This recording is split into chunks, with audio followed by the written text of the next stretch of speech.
Good evening. This is the Northern Sun Experience. I'm David Brown, and the playoff picture is finally set. Heading into the final regular season weekend of football, 3 NSIC teams were projected to make the Division II playoffs: Minnesota State, Augustana, and Sioux Falls. And we're going to start this week with USF, a team right on the edge of contention after a blowout loss last weekend at home to MSU. The Cougars needed a solid showing in the season finale at Upper Iowa to solidify their standing, and Luke Papillion and Justin Folks got things started on the right foot. 20-yard touchdown makes it 7-0 coup. Later in the first, USF shows how special it truly is. The special teams block is scooped up by Kyle Athman, who goes 16 yards the other way, and now it's 14-0. You saw an offensive touchdown, a special teams touchdown, so naturally what's next? A defensive touchdown. Solomon St. Pierre with the pick six, 3 touchdowns from 3 phases in the first quarter alone. No doubt about this one, USF hangs 69 on Upper Iowa in a 69-20 victory. Meanwhile, Augustana also needed a win at home versus Concordia St. Paul to maintain its standing in the playoff field. First quarter, Trey Hyde threads it to Charlie Hayes, 17-yard strike, and it's 7-0. 14-7 later in the quarter, Hyde gets some great protection, airs it out deep to Matt Heller, who's got it, 60-yard bomb, 21-7 Augustana. They would break things open in a hurry, just like their intra-city counterparts. Hyde decides to keep it himself in the third, 46 yards to pay dirt. Augustana sees Sioux Falls 69 and raises them another score. They put up 76 in a 76-21 victory. Minnesota State, looking to win at least 10 games for a 4th straight season, hosted Wayne State in their season finale Saturday. Taylor Johnson on the receiving end of this 12-yard touchdown, 7-0 Mavs. Later in the first, Ricky Lloyd on the run. He's going to find Brent Esser from 18 yards out, and it's 14-zip after 1. Second quarter, Lloyd goes to Esser again, who rips it away from the Wildcat defender and goes into the end zone. 21-0 at that point. Minnesota State wins easily, 42-14. So with all 3 projected playoff teams winning their season finales, all 3 do end up making the Division II playoffs. With the new 7-team regional format, only the top seed Northwest Missouri State gets a bye into the second round. Minnesota State holds on to the number 2 seed, and they'll host the 7-seed Emporia State out of Kansas on Saturday at noon. Also at noon, Sioux Falls, who earned the number 6 seed, will travel to Henderson State, the 3rd seed out of Arkansas. Augustana remains as the number 5 seed in the region. They'll travel out to the Redwoods in California to take on number 4 Humboldt State at 2 p.m. So all 3 teams have a chance to advance to the second round of the postseason. When we come back, there's still one postseason spot up for grabs. See which NSIC team secured a spot in the Mineral Water Bowl next. The Northern Sun Experience on Midco Sports Network is presented by Sanford Orthopedics and Sports Medicine and Dakota Land Honda.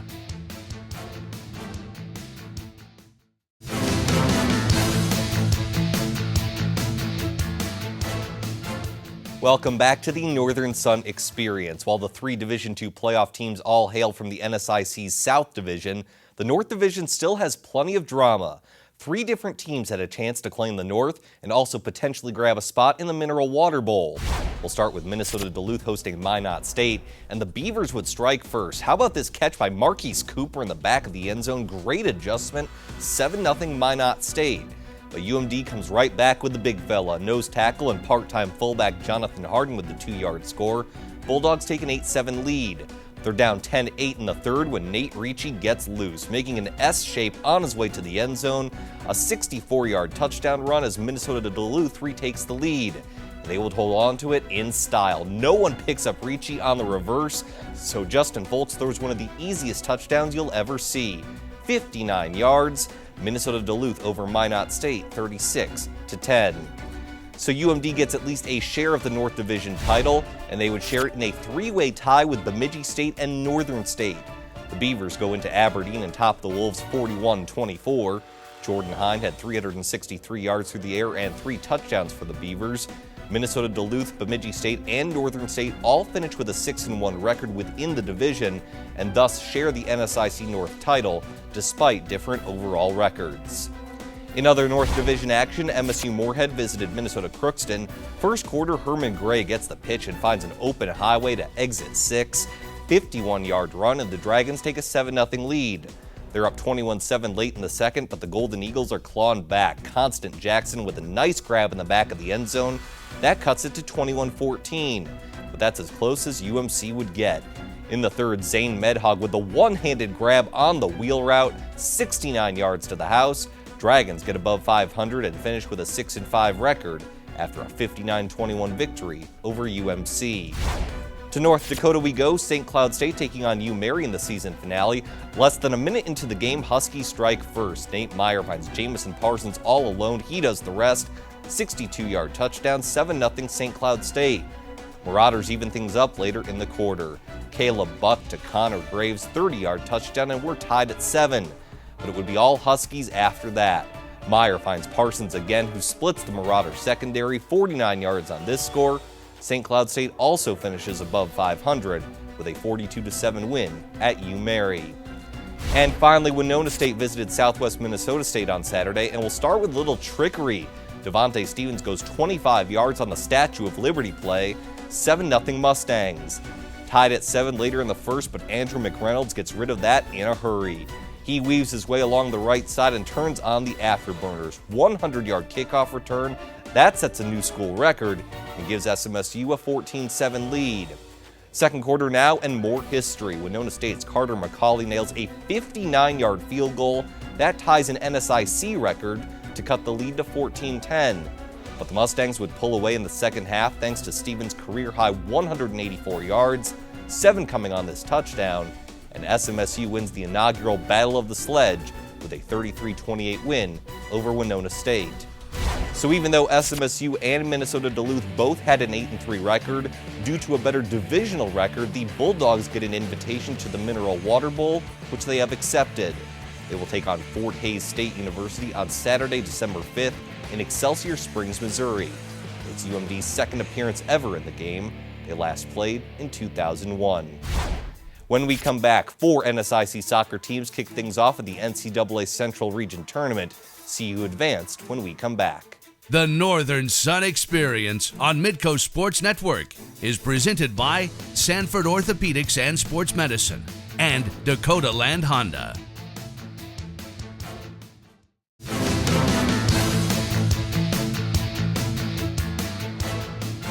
And welcome back to the Northern Sun Experience. Well, in last week's conference soccer tournament, the presumptive favorite Minnesota State lost its semifinal matchup to Winona State.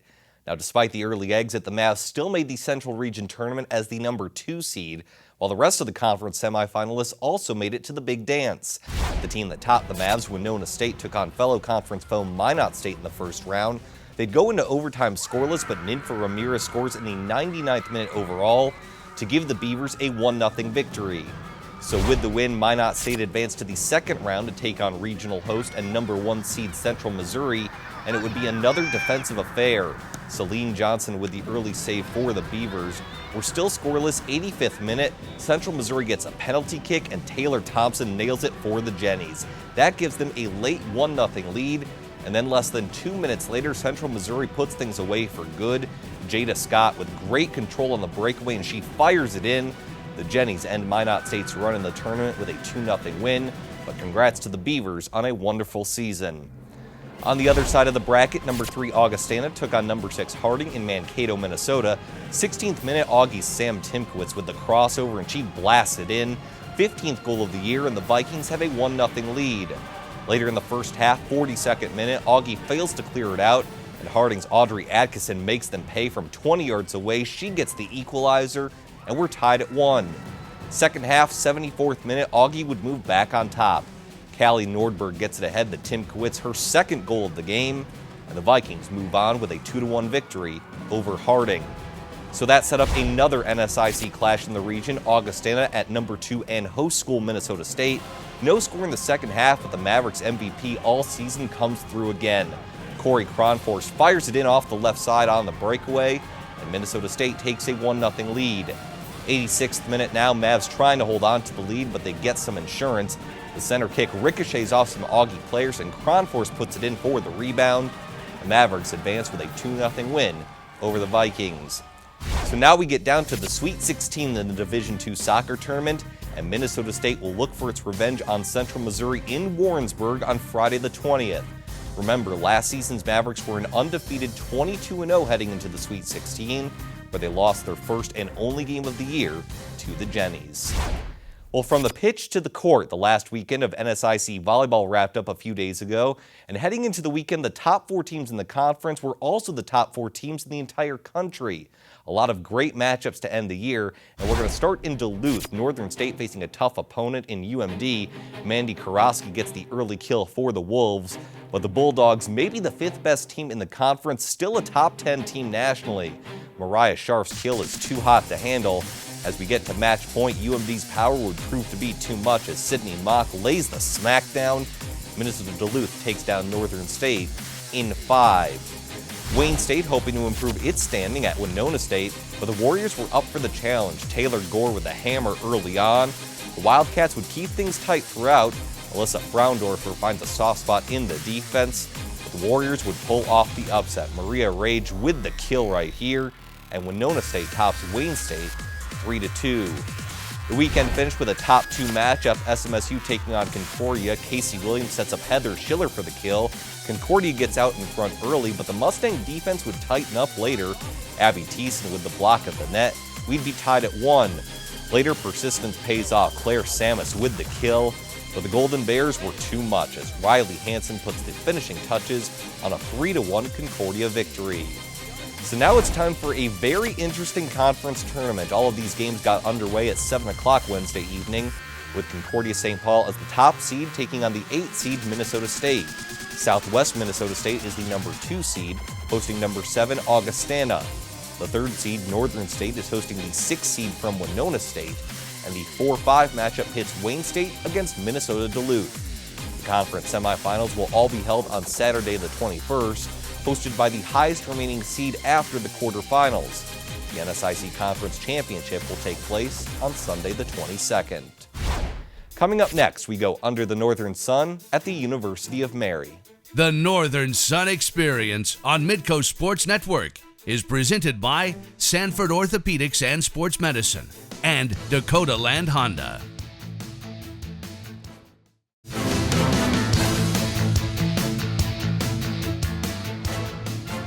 And welcome back to the Northern Sun Experience. It's time to shine the spotlight on one of our member schools with a feature we like to call Under the Northern Sun. Tonight, it's the University of Mary in Bismarck, North Dakota, where student athletes find a variety of ways to embrace and give back to their community. In the hills overlooking the Missouri River in Bismarck, North Dakota, sits the University of Mary. The growing campus is home to more than 3,000 students and 17 varsity sports competing at the NCAA Division II level. Picking Division II was really important to me, and I wanted a school that had smaller class sizes, very personable with my professors and my coaches in general. So the University of Mary, it gave me exactly those things. I'm able to talk with my professors so easily along with my coaches. There's just a great feeling of community, of hospitality, just the warmth of the people in every aspect of the community life that we have here. And I just think that you don't see that everywhere, and that just makes you feel, as a small town North Dakota guy, to continue to have those feelings of being part of a community. I think that just makes being here really special. But the wins and the losses of these programs aren't the only benchmark for success when it comes to Marauders athletics. A mission of the university practiced daily by student athletes is that of servant leadership. One of the things that we try to preach is just something that really sings to me that I heard a long time ago from Gandhi, who talked about the easiest way to find yourself is to lose yourself in the service of others. And I think when you come to college, that's usually a time when people are trying to find themselves, what they want to pursue academically, who they're going to be socially, what their beliefs are going to be. And so I just think that there are so many opportunities and so many benefits given to our student athletes that for us to turn around and try to focus on serving other people, I think just helps them grow so much as a person during their time here. The University of Mary prides itself in offering an environment in which each student can participate in experiences that are essential to becoming a leader. The development of these leadership qualities in each student empowers that person to work courageously and effectively for the common good, mainly through serving the needs of others in the Bismarck-Mandan community. I love being able to give back to the community and give back to the organization I'm representing. I think that that's extremely important, and I think that it's very valuable to have that type of characteristic in a person. That really seems to me to fit with our mission, and we probably take it another step beyond that, and we create our own efforts to do that because of the theme and the mission of the institution. With servant leadership being a mission of the school, I think we're always thinking about it and how we can incorporate the community into our game, and that's part of, we play off campus and how we can involve them in our sport. So we have players who are coaching in the community at the youth level, at the middle school level, at the high school level, and then we also connect with other organizations. Student athletes at the University of Mary know they're a part of not just campus life, but the surrounding community, and that's why they strive to give back through servant leadership. The concept and the values of servant leadership have always been present since I've been a student in the mid-90s, but I think there's certainly been an increase in the awareness of it since I've been back as a staff member. It's just seems like it's grown exponentially in not only in just maybe the sheer volume of service that our students are doing, but I think just in the variety of the opportunities. I mean, our students have some great opportunities to go out and just not only in our community, but in the global community to serve others. University of Mary student athletes volunteer with local Special Olympics teams, help with the organization Dreams in Motion, and contribute to the Make-A-Wish Foundation. Each team also raises money for different causes that are important to them, such as breast cancer awareness. So the more that we can connect with them, I think the more special the relationship is amongst, but it also allows the athletes to have that relationship beyond just their university. They're involved in the community, they know, and they have different resources that they can reach out to. I think that's what's really special about this campus. It makes a huge impact on us, including as athletes. We always want to get out into the community and, not just be in our sport during the school year or whatever. We want to all reach out to the community so they can come out and support us during our games and stuff like that. So it's very important, and I don't think I realized how important it was until I came into the University of Mary. The act of giving back to others helps student athletes develop important leadership qualities that help them not only during their time at the university, but well after they graduate. Their work lays the foundation for a successful future. I think you see it in a real practical way. I think that to see student athletes go out into like a day of service where they're working in the community, or you go work with a classroom of kids in town and they want some athletes in there just to read them a book. Special Olympics, helping the special student athletes bowl and stuff. I mean, it just kind of like it's endless, and we actually sit around and try and think of ways for our teams to go and do some things. And I think that becomes such an important piece of their education, that far beyond the wins and losses and all that, it really works out well. It's funny when I look back and look at how much I've grown from my freshman year into my senior year, and I think that I have become a more well-rounded person and athlete, and then on top of that, I think just my confidence level is also, it helps me know that going on after school and after soccer's over, that I'm going to be okay.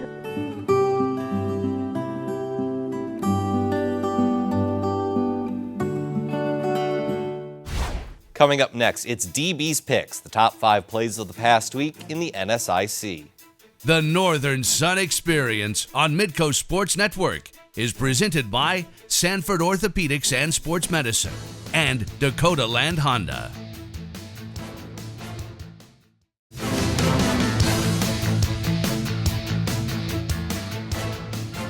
And welcome back to the Northern Sun Experience. It's time for DB's Picks, my top 5 plays or moments of the past week in the NSIC. At number 5, we go to Bismarck, where Preston is impressive. UMary defensive back Preston Tesher tips the pass and nabs the interception on his knees. Check it out again. You can see him rushing in from the left side, but as soon as he sees the quick pass, he tips it up and picks it off. UMary didn't have its greatest football season, but senior Preston Tesher ends his individual career with a great individual play at number 5. For number 4, we go to Sioux Falls. Logan Ferrazzo makes the spectacular one-handed grab for the Augustana touchdown. We'll slow it down here. Fantastic adjustment by number 12 to bring in the score from backup quarterback Chase Marzo. The touchdown really didn't make a difference in Augie's 76-21 win, but it made an impact in my top 5 plays of the week landing at number 4. For number 3, we'll go with 2 records set in the Winona State Southwest Minnesota State game. First, SMSU's Andrew McReynolds sets a school record with this 100-yard kickoff return, and subsequently he was named NSIC Special Teams Player of the Week, although the honor could have also gone easily to Winona State's Carter McCauley, who ties a conference record with a 59-yard field goal. A coast-to-coast kickoff return plus this 3 from way downtown check in at number 3. For number 2, we stay in Marshall and salute the Statue of Liberty. Devontae Stevens takes the handoff, rumbles 25 yards for the touchdown. Great fake by quarterback Blake Gimble, and that frees things up for Stevens, who had a career-high 184 yards on the ground, along with 2 touchdowns, the first of which checks in at play number 2. But our top play of the week goes to Minnesota Duluth, who execute one of the cleanest trick plays of the year. Off the reverse, Justin Folks finds a wide-open Nate Ricci, who started the play as the quarterback for the touchdown. Here it is again, nobody on Minot State picks Ricci up after the initial handoff, and as a result, Justin Folks can easily get it over to Ricci, and Ricci will glide in smoothly for the 59-yard touchdown, as well as the number 1 play of the past week. Once again, a thank you to all of our NSIC member schools for their time and contributions to this week's show. We'll be back next week right here for another Northern Sun Experience.